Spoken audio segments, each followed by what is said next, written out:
Welcome to the Richie Flow Nutrition Podcast. My name is Cameron Borg. On this episode, I had the pleasure of speaking with Nikko Kennedy. Nikko is a practicing doula and the Director of Research at the Institute of Applied Quantum Biology.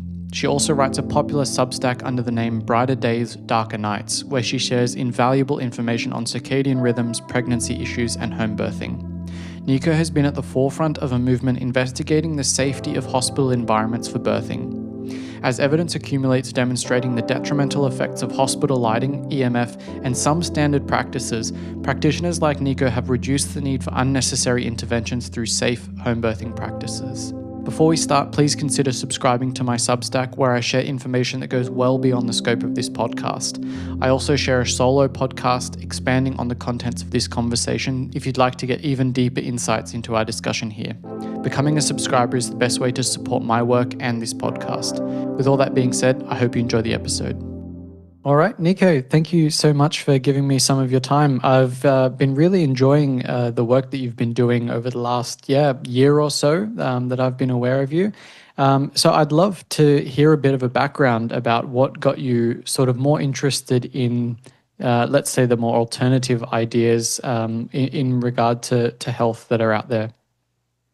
Thank you. I'm glad to be here. Well, I've been studying birth for about 20 years, and so it's definitely something I really got into birth through the alternative birth movement, and health definitely has always been somewhat of an alternative pursuit for me as well. I guess it really started with hearing my own birth story, which was an emergency C-section for nuchal cord and like heart tones. Hearing that story, then later on, the first birth that I saw was my younger brother being born at home. He also was born with a nuchal cord, but the midwife delivered him, did a home resuscitation. And so seeing the difference in how that was managed and then the fallout afterwards really sparked in my mind the idea that like midwives are heroes that can save surgical interventions when they're unnecessary. Not to say that mine was necessarily unnecessary. In some cases, C-section is the right way, of course, but kind of understanding that divide between what is a real medical emergency and what is something that we can, handle ourselves as a family. So health also has a very similar way. Like right now, a lot of people who end up in the healthcare system end up like, if you're bedridden in the hospital, it can be very difficult to heal from certain things that other alternative practitioners can sometimes heal with just a lot less fuss and drama. Again, not to say that one is always bad and the other is always good, but that there is this tension between what is the best approach. So that has always been a driving factor in my own curiosity and where I've landed with light and figuring out that of everything available, there's many, many effective things, but the one that people aren't really talking about enough, in my opinion, partially because the information is so new. I'm often reading papers that are coming out in the current year, right? So when I started, I was reading 2021. Now I'm reading 2022, 2023, 2024. Now we're in the 2025 papers, right? And it could be a really long time before they actually get into practice. So that's where I've kind of made it my mission to pick up the light torch with regard to maternal fetal health and see how can we move the needle? How can we make things better for families? It's such a fascinating story, and just like you, I had quite a traumatic C-section birth, which is one of the reasons I'm so interested in helping people get this right and making sure that we can minimize the need for emergency C-sections because it's quite traumatic. It can often end very badly for mother or child, and there are real life consequences that go on from C-sections. And like you said, that's not to say that they're never necessary. Of course, sometimes they are. But I think it just goes to show that, this aspect of health is often overlooked. And really, it's mostly the people who have had traumatic births or have been involved in some way are interested in figuring out how to remedy that. And there is a big home birth movement going on right now, thanks to people like yourself who are educating mothers. And generally, young mothers are the ones that are making all the decisions, and they like to get all of this right. And I want to start by asking, what does a home birth sort of entail in general? I know there are lots of different ways a home birth can go about. So how does that, how would you explain this to someone? Right. Well, to move back to where I'm at now with bringing forward the information about light. Mm-hmm. In the hospitals, we are looking at a 24-hour facility that is operating around the clock. And many people who end up going through the hospital system end up getting a lot of circadian disruption during that process. So it's really a common story that I hear where a woman labor has started, she's at home, it's really picking up the pace. She's like, okay, it's time to go. They pack their bags, they drive to the hospital, they open the doors, get flooded with all that light, all of the testing, all of the like probes checking, all of that stuff, and then labor stalls. And in my mind, I now knowing what I know, melatonin, which is generally considered a nighttime hormone, right, is what actually primes the uterus to be sensitive to oxytocin. And hospitals, even though the research is there, they haven't put it into practice for the most part. So when labor stalls, after all of the hustle and bustle and cortisol flooded through those lights, right? Like the lights have a hormonal effect. So it floods cortisol, which then antagonizes melatonin, which then reduces the uterine sensitivity to the oxytocin. So their answer is to supplement with Pitocin, synthetic oxytocin. And that is very different. In a home birth scenario, if labor stalls, there are many other things that would happen generally involved with the natural flow of Pitocin, of not Pitocin, but oxytocin. And oxytocin is very different. It actually crosses the blood-brain barrier and is a hormone that causes a lot of emotional components as well. So when the hospital adds Pitocin, it doesn't include that emotional element. So when I'm talking with moms and they're trying to figure out their birth plans and they're healthy and trying to figure out what they should do, I often will say, think about your birth team and imagine giving every person in the room a hug. And if anyone is there who you're not comfortable giving a big warm hug, if there's anyone that you wouldn't give a hug to that doesn't feel good, then that person should not be in your space, because love is the feeling, the emotional timbre. So again, we also have so much more ability to control the light environment in a home birth setting. So these days, there's an increasing movement of women who are actually choosing to birth without any sort of medical attendant, because the obstetrical industry has put regulations on midwives where they're deciding the risk factor that allows if a midwife can be there or not.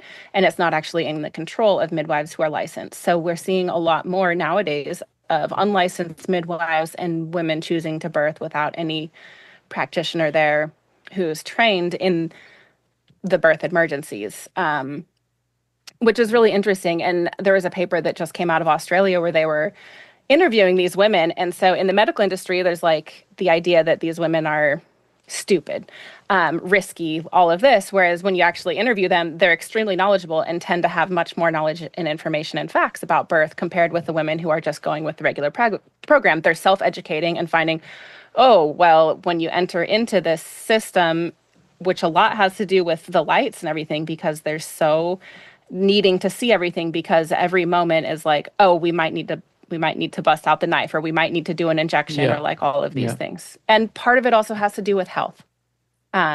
So that's where a lot of my education has gone to, the preconception and prenatal care, saying we need women to be more healthy so that they can be healthy to have a home birth, so that they can have the natural flow of hormones that allow physiological birth to take place. Because we know that it is, if you ask a woman what kind of birth she would rather have, many women would want one that is the safest for her and her baby.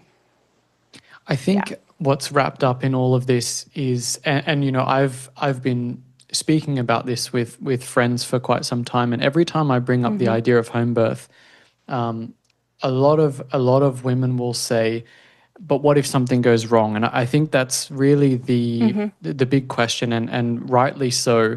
But I think what it's underpinned by is a general lack of confidence in the birthing process in general, a lack of trust in their body to get it right, and this desire to have a doctor there in case something goes wrong. It's almost like willing it to happen in a sense.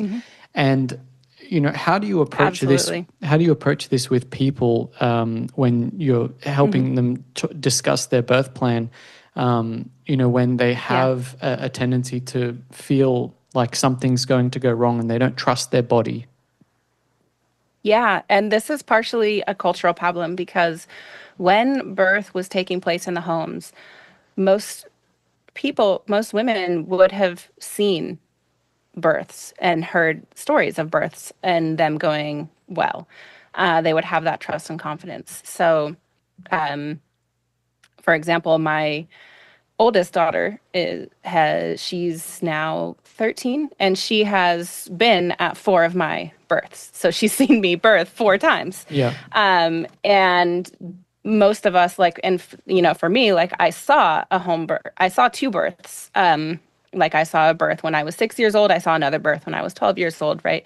And so I've seen births go well. And then I went and studied and I became a doula. Like at first I was on the track. I was like, I'm going to become an OBGYN and I'm going to change birth from the inside. And then once I found out what would be involved and what would be required of me, even just in the training process, I was like, that would be harmful to babies.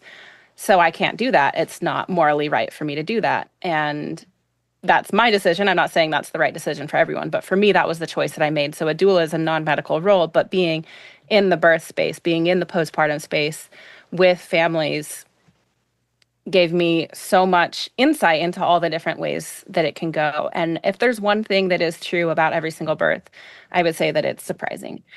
No matter how much you know about birth, it will always find a way to surprise you. And Right. so in many cases, it's like, how do you deal with surprises? Are you the kind of person who, if your friend jumps out from behind a tree in the dark and scares you, like, do you scream and pee your pants and run away? Or do you scream and then start laughing, right?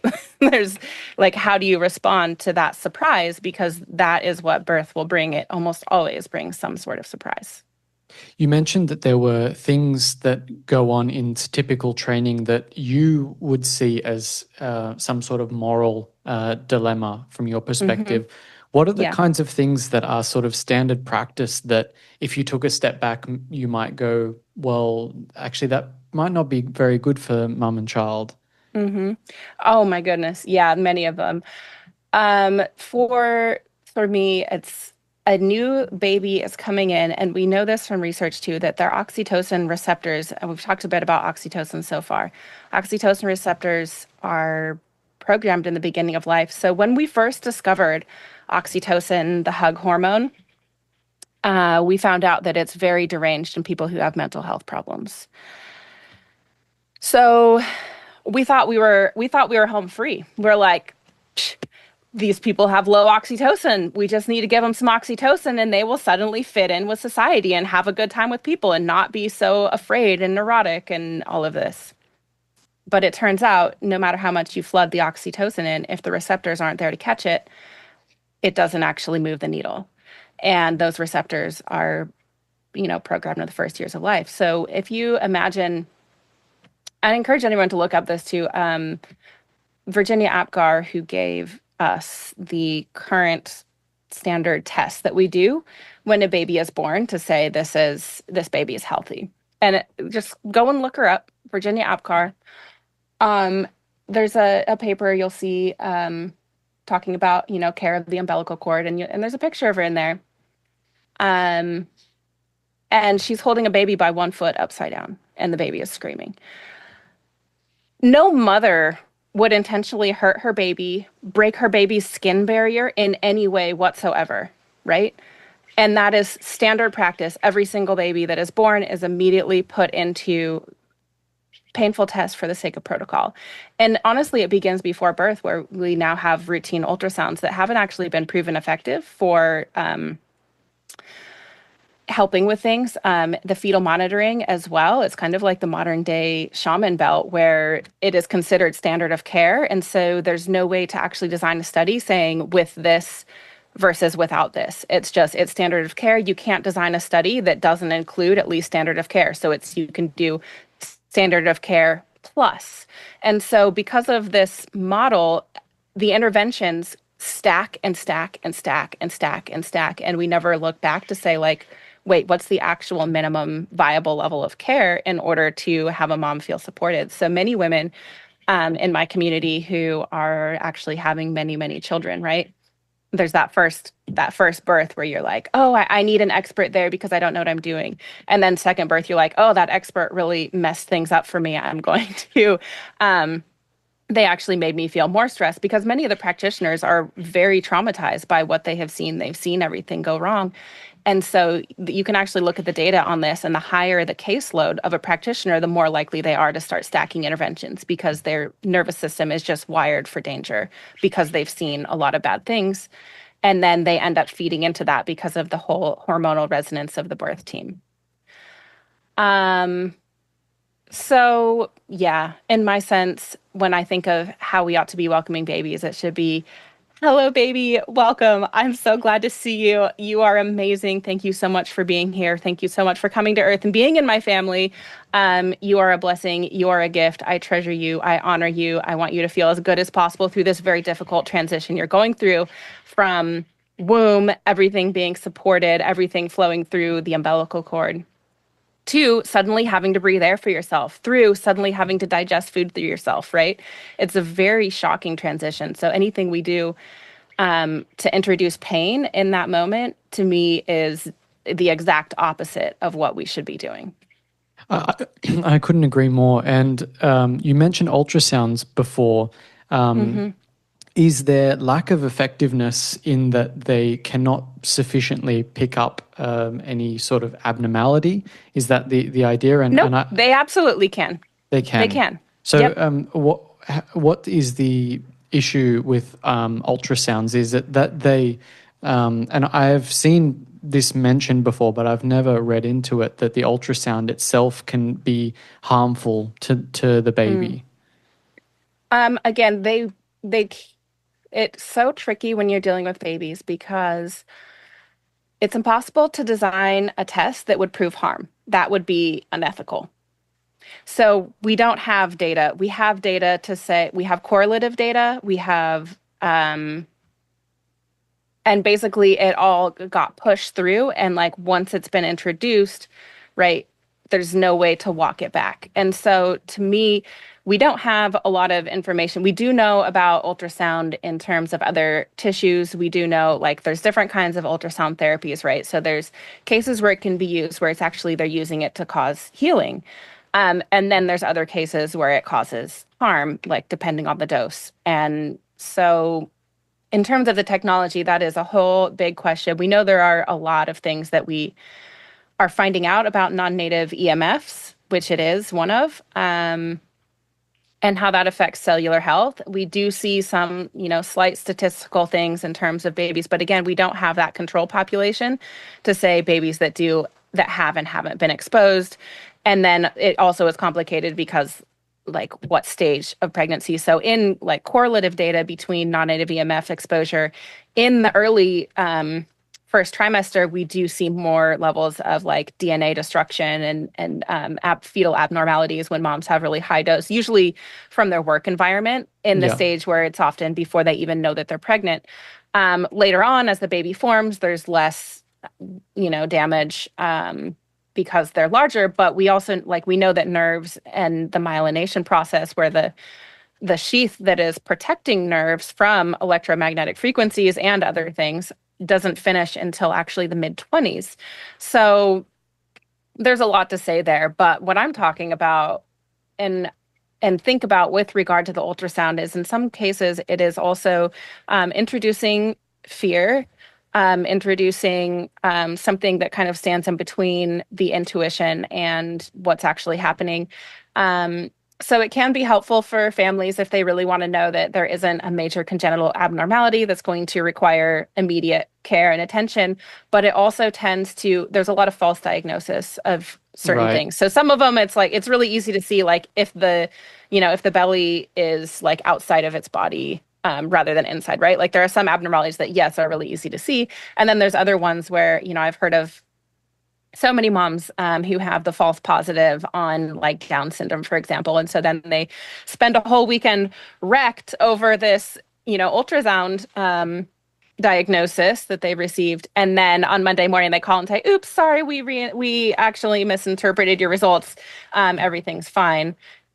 And, like some people are like, I want all of the information possible. And other people are like, well, if certain things happen in that diagnosis, then it limits the kind of care that their insurance will cover.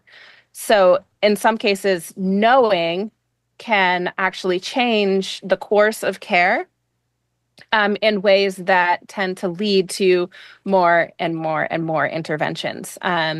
Baby's size, for example, is one of the ones that is often right. They will give a growth restriction diagnosis, or especially with the amount of amniotic fluid, depending on how baby is positioned, the measurement for the amniotic fluid can be very, very different. And so they'll say, "Oh, you have no amniotic fluid. We need to induce." And then baby is born and they're like, "Oh, this is actually a 7-pound baby." And they thought that it was going to be tiny, right? Or, "Oh, this is going to be a huge baby. This is going to be a 10-pounder if we let it keep going." And then it's born and it's like a 5.5, 6-pound baby, whatever. They're not always accurate, but they are used to, continue the cascade of interventions. So I think that there are less invasive tests that we can do that would put potentially more people in the level of normal, more people having trust in their bodies, which that trust and love, like I said, gives the hormonal cascade necessary for the birth to proceed smoothly, right? To have that smooth birth that is the way that person, like that's that person's first experience outside of the womb, that first moment. From the circadian rhythm perspective, the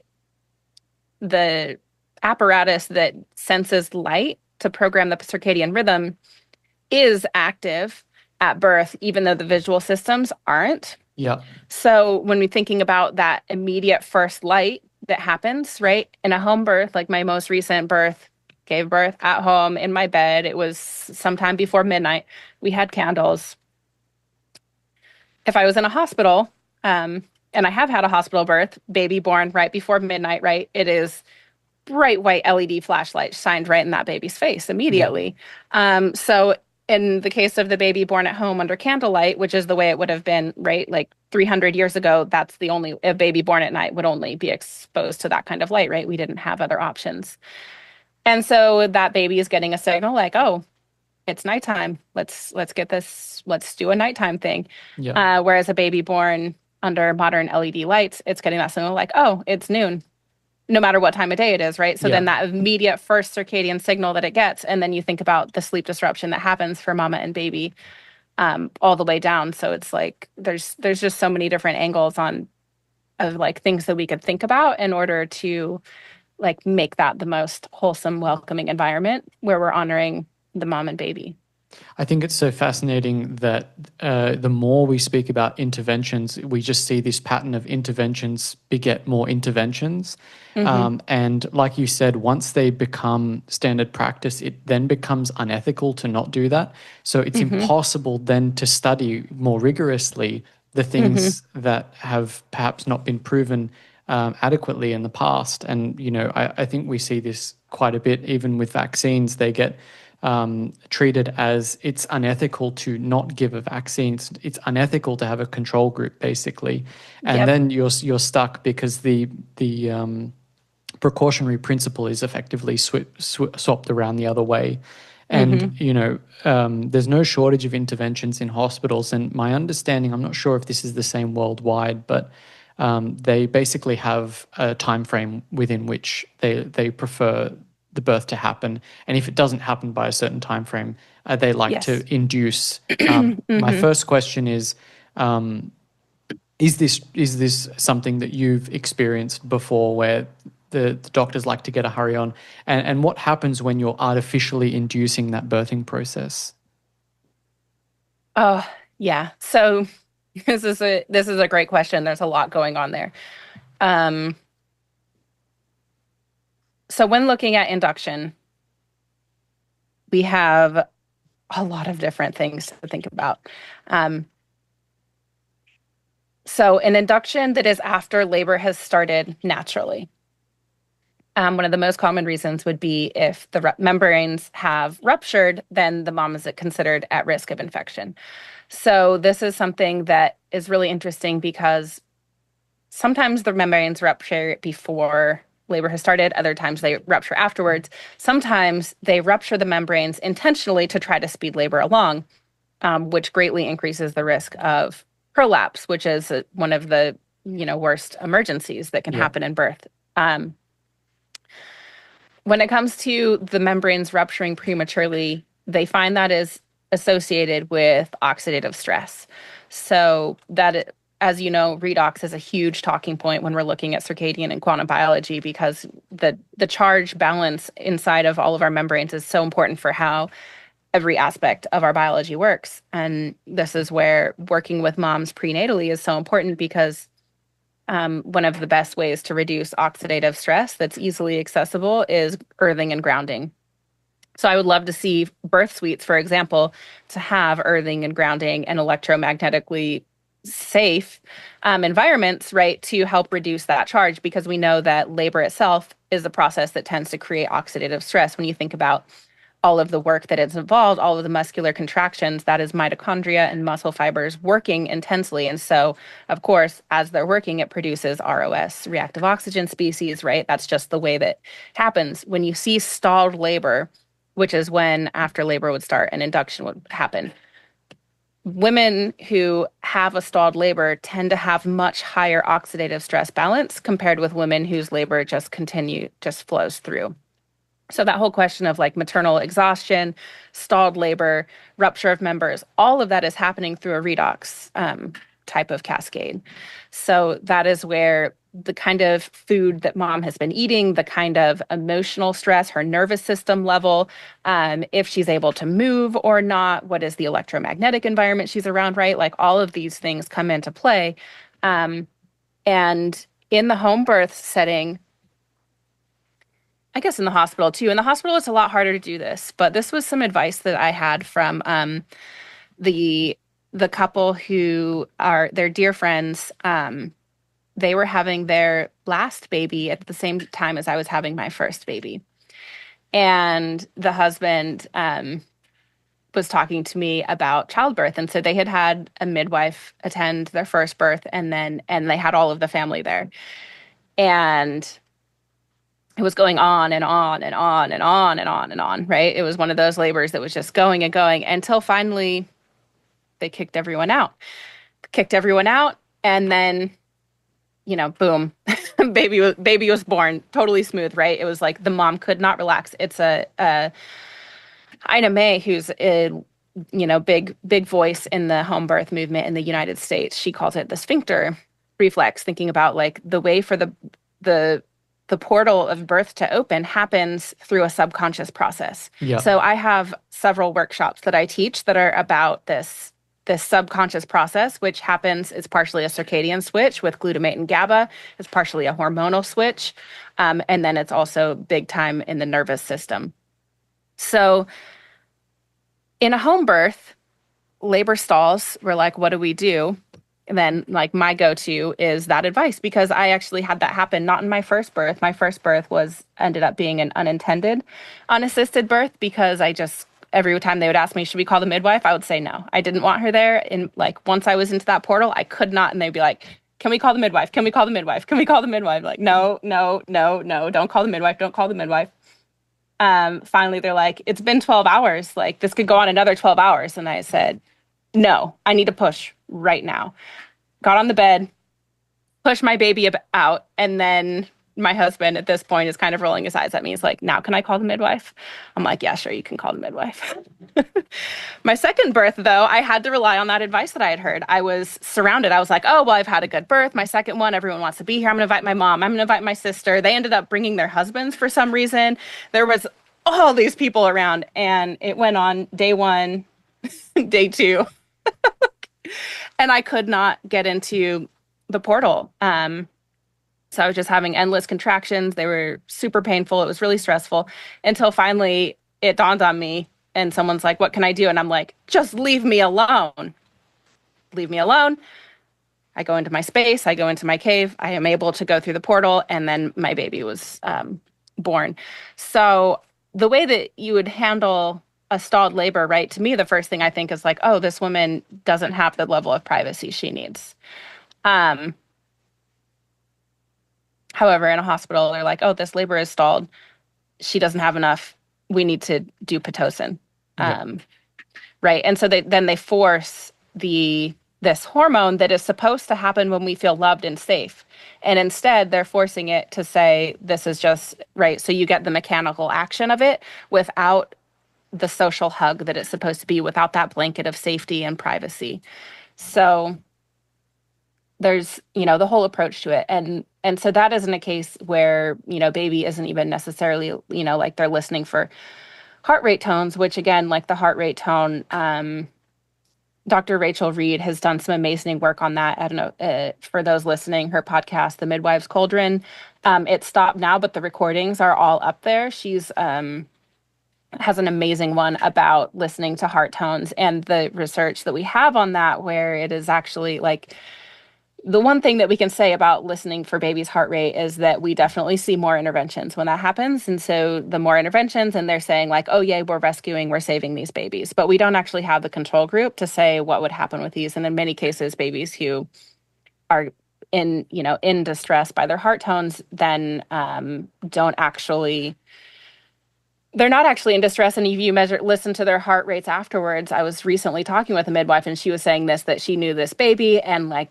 it was freaking out and having these crazy D cells and right, like the heart rate was like going really, really slow and then back up and then really, really slow. And they're like, oh, this is super weird. Like, we're going to watch this baby. And the mom was really determined. And she was like, kind of like getting to that edge of like, by her metrics, she's supposed to transfer, but she's also been listening to this baby before labor started and knew that it kind of had that pattern. So she's like, well, the mom really doesn't want to transfer yet. We're kind of at that borderline state. Let's see.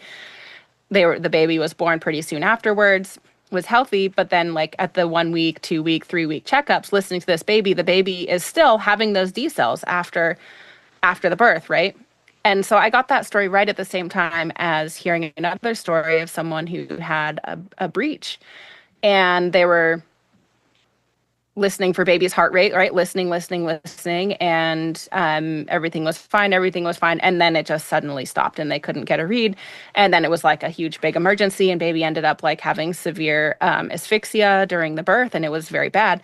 And so I'm looking at like, listening doesn't necessarily stop it doesn't necessarily save the baby. In some cases, you're listening and baby ends up having the asphyxia. And in other cases, you're listening and it's like telling you like, oh, we need to go and give this baby an emergency exit from the womb, when meanwhile, that baby is just fine, was able to be born, right? And so like that, sometimes like knowing more information doesn't necessarily help in every case. And it's really hard to have like these statistical methods with these large cohorts, no control group with, right? It's like the controls will be like, let's have more ultrasound or less ultrasound. Or, you know what I mean? Like, it's just really difficult to get like data. And then there's also like that nuance of how do you take this data and then account for the norms.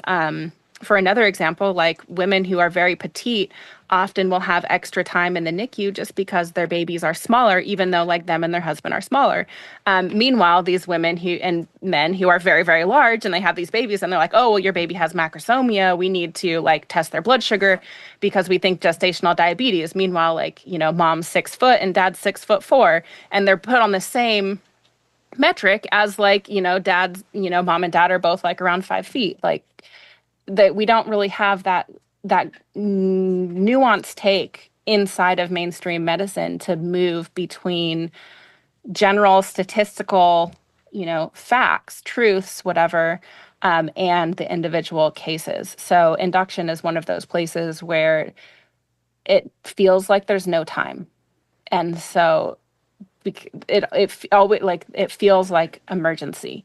And that's one of the really difficult things about navigating that. And so a lot of women who end up going through that spend weeks and months and sometimes even years processing and trying to figure out what happened, because like everything was going along, and then suddenly there was this strange Doppler reading, or suddenly they crossed 12 hours with this arbitrary number of like 12 hours. Like now suddenly everyone's telling like risk, risk, risk, risk, and then things are swept along, and then suddenly they've had emergency C-section, and if that has gone wrong, sometimes there's like bladder damage and all kinds of other things, and it's like just a really intense thing that happened so quickly. So preparing beforehand, being involved with birth, to actually see other women go through it. Um, yeah, there's a lot to say, and it's a really cultural thing.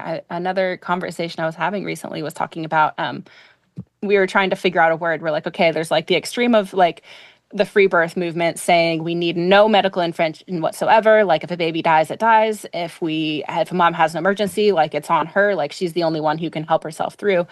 To every birth is an emergency waiting to happen. We need to have every like the resuscitation team, the surgical team, like everyone needs to be on call for every single birth, right?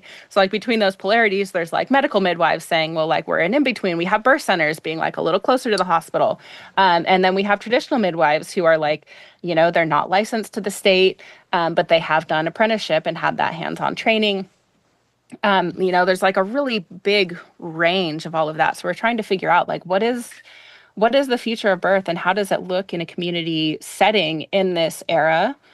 And there's so much for women who are ready to really think about it and to build. In many cases, it's about building that community setting, building that team, building, like I began this conversation with thinking about the hormonal blueprint is to say that when you see the person who's attending your birth, you want to give them the biggest hug. And when they give you that hug back, you feel that warmth as though it's your mother, like it's that protected case. And so, like in many cases, we have complete strangers in the room, which is also to get to that vaccine question where they're like, what point is there in giving a baby whose mom is negative for Hep B? Why does that baby need a Hep B shot? Like, well, if there's a whole bunch of strangers in the room, maybe. If a baby's at home where everyone who's involved is right, like they all are in that community microbiome, much less risk of strange infections for baby compared with being in like an international hospital, right? Absolutely. I want to ask about epidural. I think a lot of the concern, particularly young women think about when they consider children is and rightfully so, the pain and the process of having to go through something that is unlike anything else they're probably going to experience in life. Can you give me a bit more information about what an epidural is and how it's administered, and also what the potential effects that could have on the baby and the mother for that matter? Sure. Yeah, that's another really big one. So epidural. Are you familiar with attachment theory? No, I'm not. Okay. So attachment theory is an idea that humans have three general ways of feeling socially secure. So there's secure attachment, which is what we're all going for, and part of what I was saying with like when a baby's first born, you don't hurt it. Right? Like looking at research on circumcision, it's like what is the best known effect of circumcision in the literature? Interfering with the mother-baby bond, right? Like it's very sad. There's so many cases, and people see it observationally that, baby's born, they start breastfeeding, everything's good, baby's circumcised, and now suddenly they're screaming, they're rejecting their mom, they won't breastfeed for like many, many hours afterwards. It's horribly traumatic, right? Like why would you hurt a baby? Driving down that. When the bond is interfered with, then there's a couple different coping mechanisms. So one of them, and again, this is like, you can read it if you want to, attachment theory. but we have then anxious or avoidant are the two ways that it's talked about. And we see this with women, right? So these women, they grown up, they're either secure, anxious, avoidant, or anxious avoidant is like another sub archetype where it's like going back and forth. But an anxious person is like, I need your help. I need you to save me. They're clinging, they're grabbing, they're like saying, come here, bring in. So these women tend to hire doulas.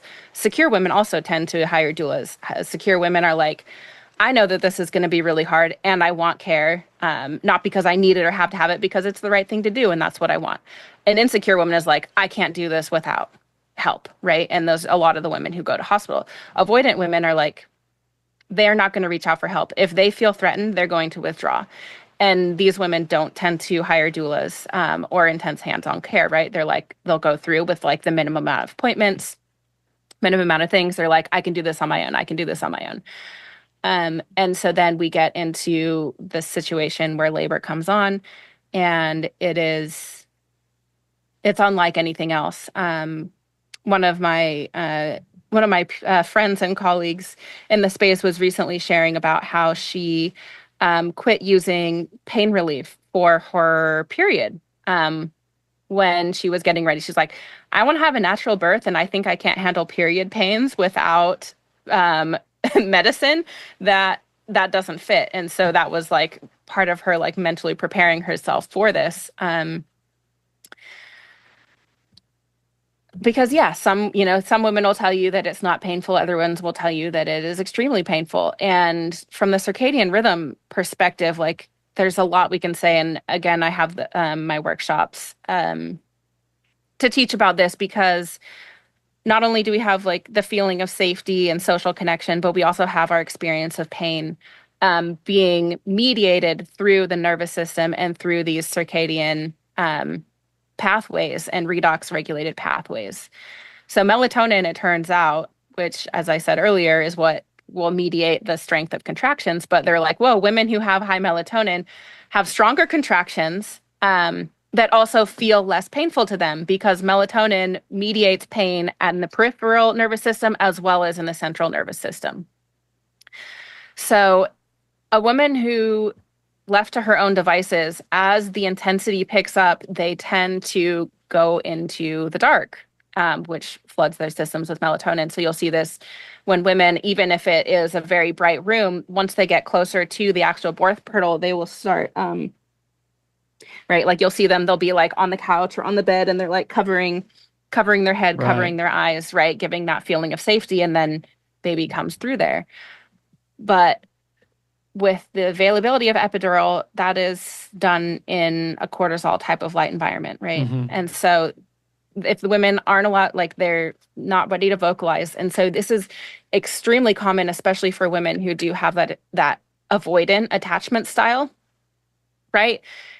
The pain starts coming on, and I've talked with many women who've said, yes, that was my case.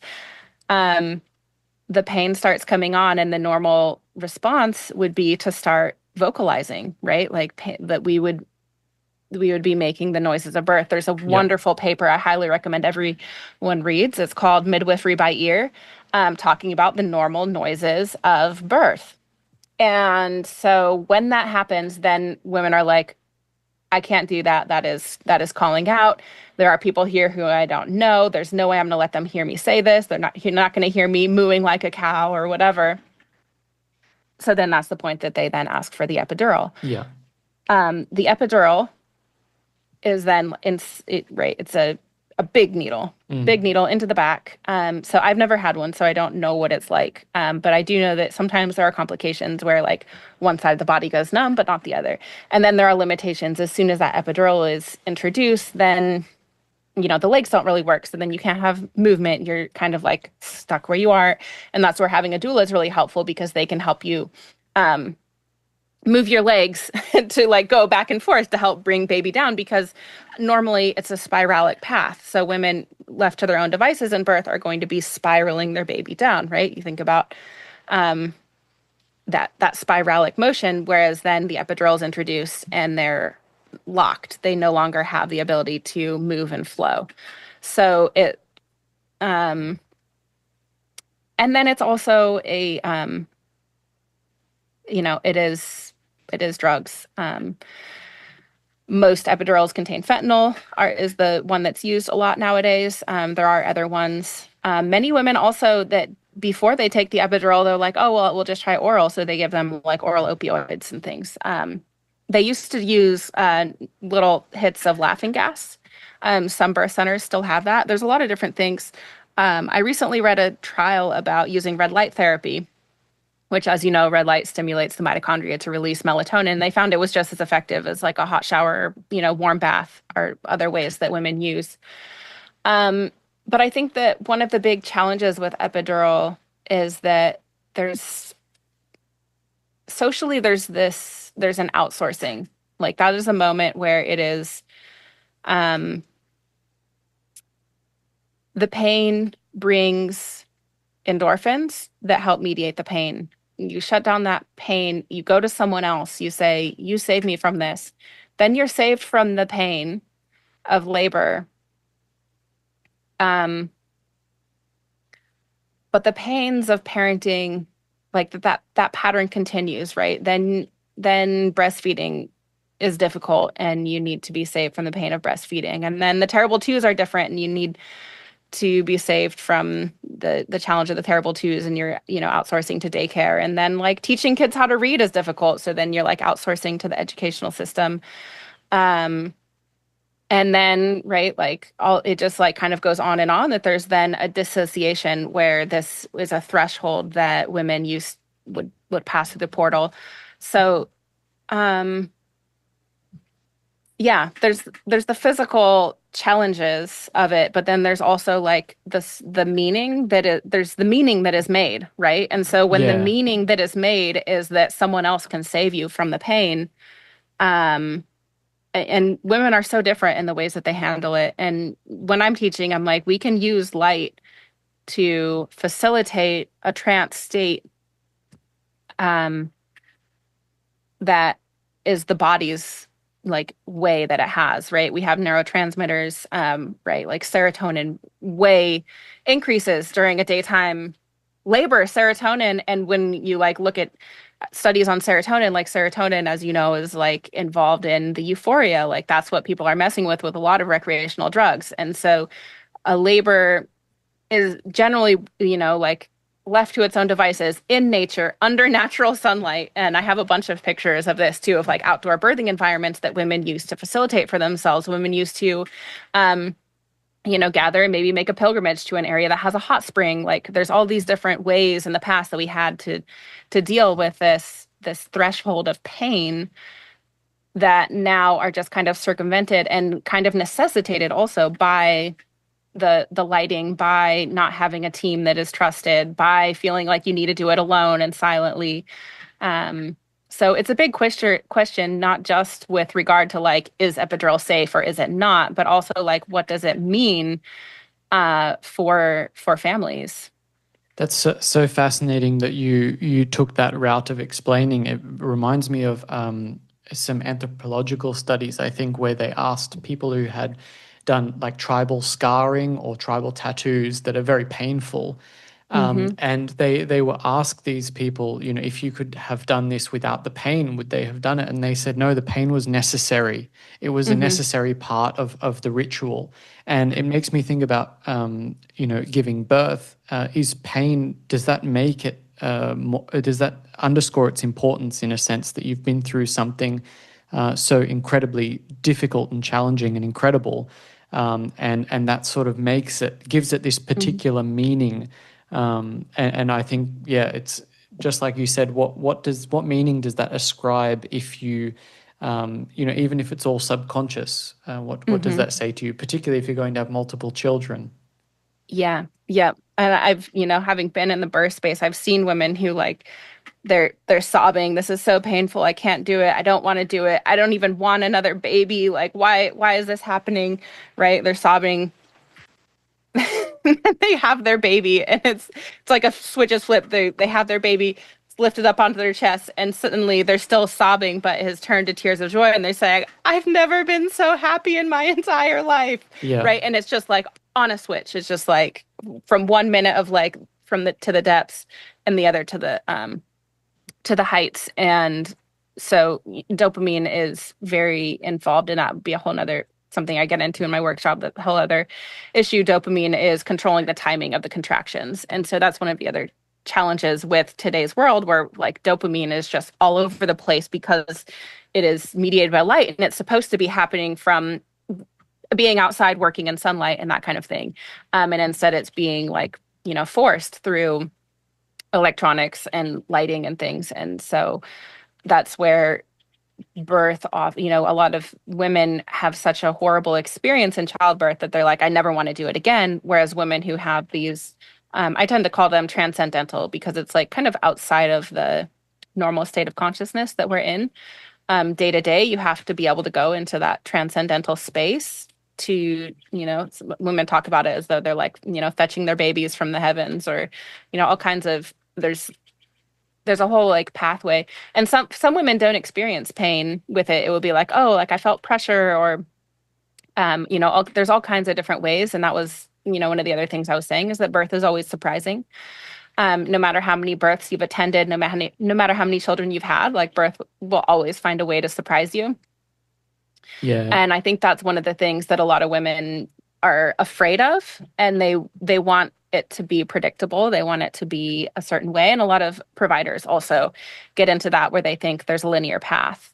There's a linear path through. And so I'm always saying, like, birth is not linear, it's spiralic. And you may end up healing birth trauma that, from your own birth or from a previous birth, or maybe it was like, generations ago, or like, maybe it's part of like the collective thing, but you have insights and things that happen in that space. Sometimes women hear messages, right? Like things will seem very large that are very small. Like there's all kinds of ways that reality gets twisted. And like I said, I don't know how much of that still happens with epidural, since I've never had one. So I can't speak to what that feels like to go through.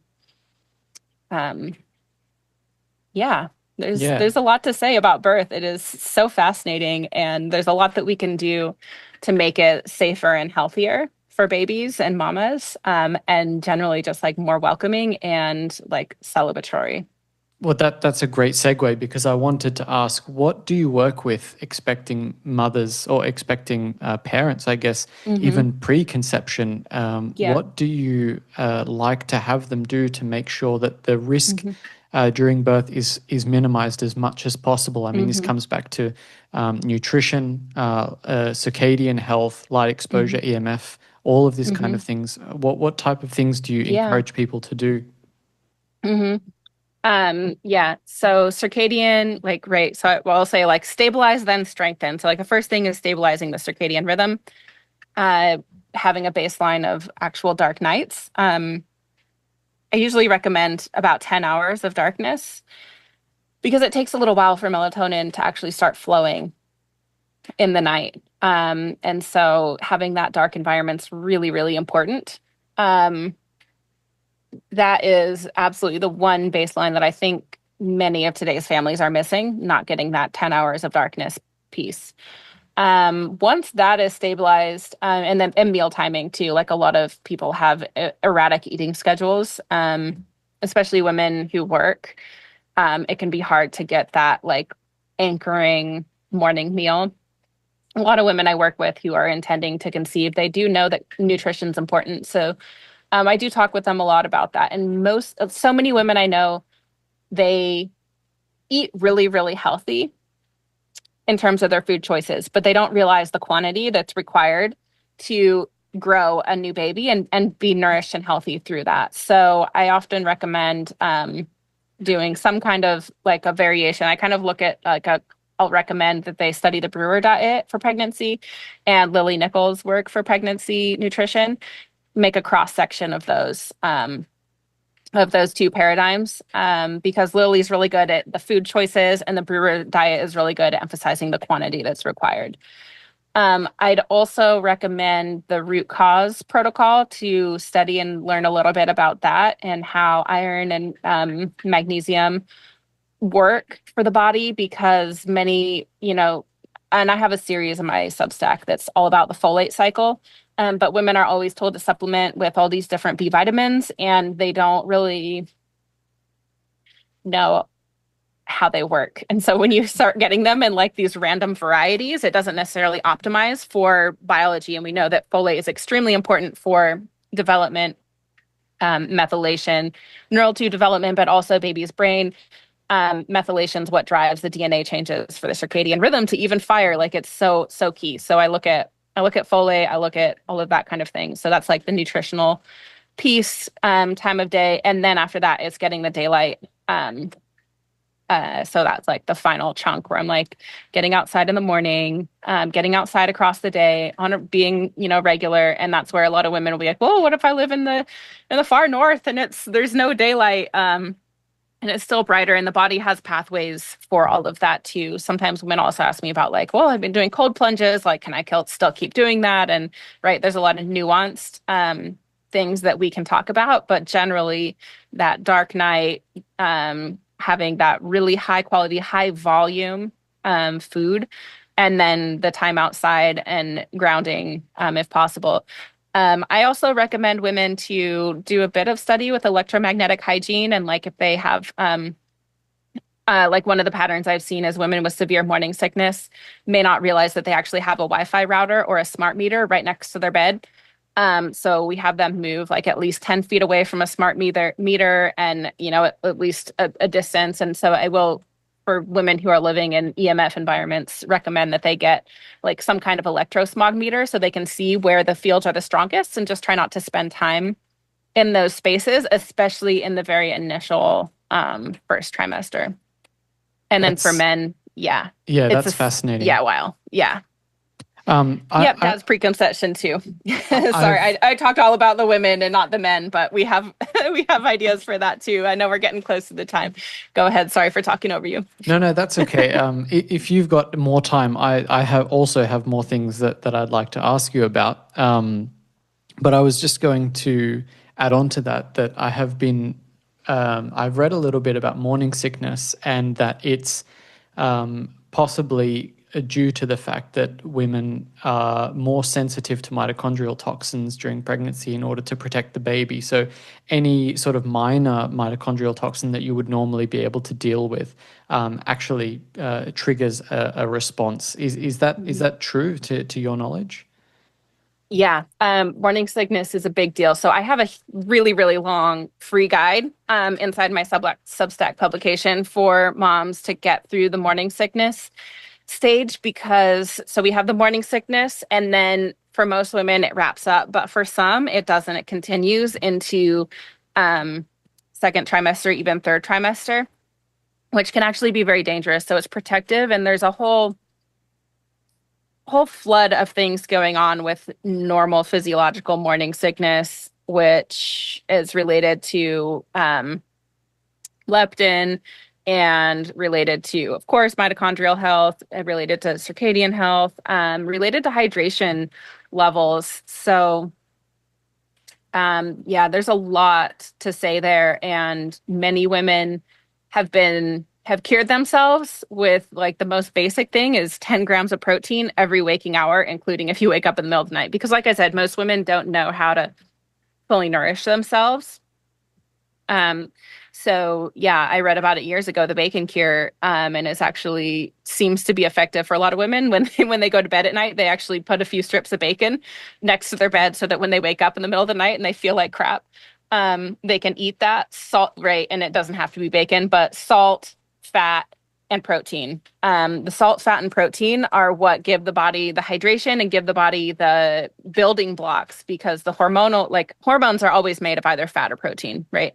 So to have all of that substrate, they also function as antioxidants, and a lot of people know that. So they know, oh yeah, pregnancy is a time you need protein. It must be to grow the baby. Like, well, it actually, a lot of it is because of what it does for redox, what it does for the hormone cascades. So, protein is really big. Hydration is really big. Of course, mitochondrial health is supported by all of that. And it's really important because that's when the placenta forms. So the first trimester, if the placenta doesn't form properly, which is a huge interplay with the endocannabinoid system, circadian rhythm, melatonin levels, right? All of that. If it doesn't form right, the placenta is what carries the hormones and things for the later part of the pregnancy. So at first, mom's body's creating all of these hormones. Then the placenta starts to create all of these hormones. And like the placenta creates a huge amount of melatonin that actually goes back into mom's body to nourish her as well as protect the baby. Interesting. So that is what will prevent growth restriction, preeclampsia, all of that stuff that happens later on, placental insufficiency, right? That is set in that first trimester when the morning sickness is happening. So that's where, if possible, I really like to work with women for preconception through that phase to make sure that they aren't ending up in a nutritional hole that is really hard to climb out of. I wanted to ask about trouble feeding. This is something that I've hear about a lot, and evolutionarily it doesn't make sense that child would have trouble feeding, or mother would have an issue producing enough milk and so forth. What do you think it might be causing the increase? It seems like it's an increasing issue with troubles feeding. Yeah, I mean, a lot of it has to do with that initial. There's a beautiful video you can find on YouTube if you search breast crawl. But newborn baby, and they put it on mom's tummy, and the baby will slowly find its way up to initiate breastfeeding. Moms who have had epidural, moms who have had C-section, right? Like those kinds of things can slow that down, the interventions. And being in that hospital environment, the colostrum, I always say, like, if mom is relaxed, in many cases, she will naturally produce a lot of her milk. We used to support women in this. We would prepare special kinds of foods, have them all tucked in bed, keeping them warm, everything for their mitochondrial health, everything to keep cortisol low in that stage. There's a huge fall in melatonin. So right before birth, melatonin levels will be extremely high, way, way, way higher than in someone who's not pregnant in their third trimester. Like I said, that leads into labor and the oxytocin. Well, then a lot of that's coming from the placenta. So once the placenta is delivered, suddenly this huge source of melatonin that the mom has been having is lost, right? And it's supposed to be, but before, a mom would be taken from that birthing space, she would be tucked into her bed at home, right? And many cultures would actually keep the whole house dark for that initial phase. And when it's a very dark, then it allows her to go into a polyphasic sleep pattern. So rather than sleeping 8 hours, she will sleep like her baby does, where she will sleep in 2-hour blocks around the clock. And so if you put a mom in a warm, dark environment, feed her all of these soups and broths and keep her super warm and unstressed, right? She doesn't have to worry about anything. That is the environment where initiation of breastfeeding would normally be happening. And when you think about what happens now, hospital, bright white lights, not home cooked food, strangers in and out of the space all the time, a normal day-night lighting schedule, then you can see how the hormonal blueprint for a breastfeeding initiation isn't set. So then it's just so much more difficult inside of that environment for the hormones to be working together, right? If you think instead about building a bear cave, is one of the ways I describe it, right? You build that bear cave where breastfeeding is the only thing that you're concerned with for the first month of life, then it does usually work. So I've been talking with a lot of lactation consultants because they also agree, like, it's been very medicalized. And, I've heard of women feeling very frustrated that they were like sitting there, like trying to breastfeed, and like the lactation consultant at the hospital, who's a stranger, the way they experience it, the stranger barged into the room and started grabbing my boob and shoving it around and telling me I was doing it wrong. Like, that is, that's their initiation into it. Compared with letting the baby do it, letting her experiment, figuring it out. So yeah, the nutritional piece, the light piece, the level of social support, being familiar with it or not. Like, I am in a community out here in Oregon. There's a lot of home birthing moms, right? I every single month I go to a group, and we're sitting there, and we have 20 kids of all ages, 5 of them are babies, and we're all sitting there like, breastfeeding out in the sun. And so to me, it's like very normal. I see this, it's happening all the time around me. And if I have any questions, I have any number of a dozen moms that I could call for help. Whereas so many women, like, generations ago, they don't do this anymore, but they used to just give a woman a shot and be like, oh, you don't want the trouble of breastfeeding. Give her a shot that would then stop that. So like a whole generation kind of lost the wisdom, and we're now having to rebuild it. I know this is a very general question, but is there an optimal time of the year to conceive? A lot of animals, they have specific times of the year where they breed. And I've often wondered, particularly since moving to Scandinavia, is there a benefit of conceiving at a particular time of year? Because if you give birth during winter, there's not really, like, what do you do as far as vitamin D is concerned for the child? Because my understanding is that vitamin D is not necessarily put into the milk in adequate quantities. It really does need to come from sunlight. So there's probably a few questions rolled into that. Yeah, but it is. I love that. Okay. Yeah. Yeah, I have a few. I've written about this a few times. There's a post I wrote, like, is there an ideal time to conceive, and put the research together on that. Baby Solar Catalyst has some of the research on that, the vitamin D in babies and milk question. And yeah, my ancestors all came from the far north, so I've always been very interested in that. And I found a really amazing survey done of the Sami people, who are, the European ancestors living in the far north of Scandinavia. Pre-industrial, they were having an average of 5 kids per woman, lifespan well into the 70s on average. Wow. So this whole idea that, like, oh, we've extended lifespan, we've improved fertility, we've reduced childhood mortality.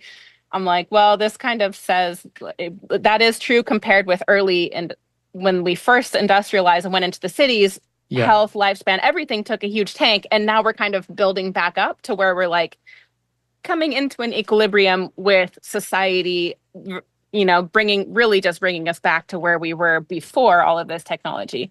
And I think that we're going through that again with regard to lighting, because the lights that we're all using were kind of introduced in the 1990s. We've seen a lot of, like, that was kind of the point where health spans kind of started declining again for people. I think it has a lot to do with these lights and other things. But there are patterns with regard to fertility. Even when people aren't trying to, there's just naturally a rise in fertility and birth rates in the seasons where there's sun, where mom can get vitamin D in her first trimester. Yeah. So the first trimester sunlight is really, really important and seems to have a protective effect against preterm birth. And the farther away from the equator you get, the stronger that effect is. And then there's also, that effect may also be stronger, I think, in people who have, like, equatorial ancestry, who have migrated out to those poles, right? Their vitamin D metabolism. So, like, Norwegian population, they did a study on them and their vitamin D recycling, and they found they were extremely efficient at recycling vitamin D. And basically there wasn't an upper limit. Like, they were easily recycling their vitamin D for months at a time. So, like, getting the light in the summer, right? And that is fair skin adapted to cold, right? That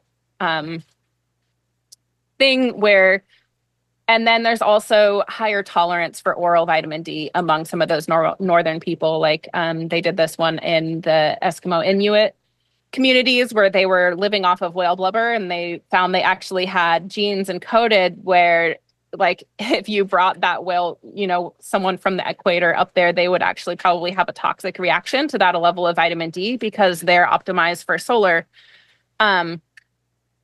production of vitamin D, and they don't have a huge need to recycle vitamin D or get it through dietary sources because year-round UVB sunlight. So again, it kind of depends on how in tune with the environment you are.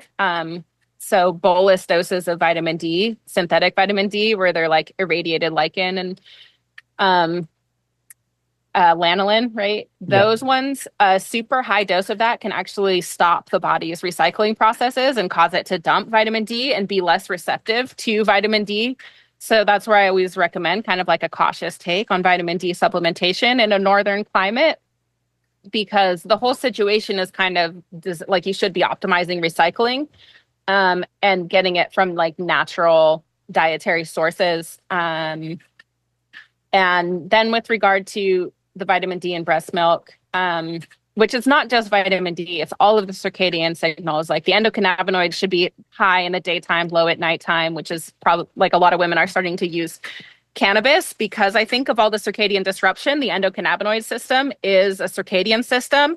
And so with the lack of sunlight and lack of circadian strength and stability, I think that cannabis is a medicine a lot of people are finding harmony with because it's giving a lot of the feelings that we would be getting from, and that's where I love working with people who are working on their circadian health, because I find they just tend to be so like chipper and cheerful and optimistic and motivated and have better like follow through than just like general people. There was actually a study on mitochondrial health where people who have higher mitochondrial density tend to score higher on the positive traits in the Big Five personality test.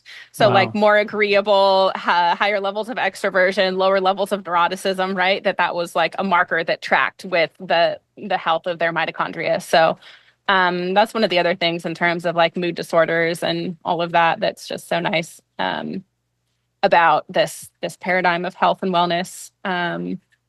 And you asked about breast milk and vitamin D. So yes, they say it doesn't have enough, but whenever they're like, it doesn't, if someone's telling me that nature doesn't work, then I'm going to be a little skeptical of that claim. There was a really fascinating study done, several of them actually on this, and they found that they had breast milk stored in Japan from like the 1970s.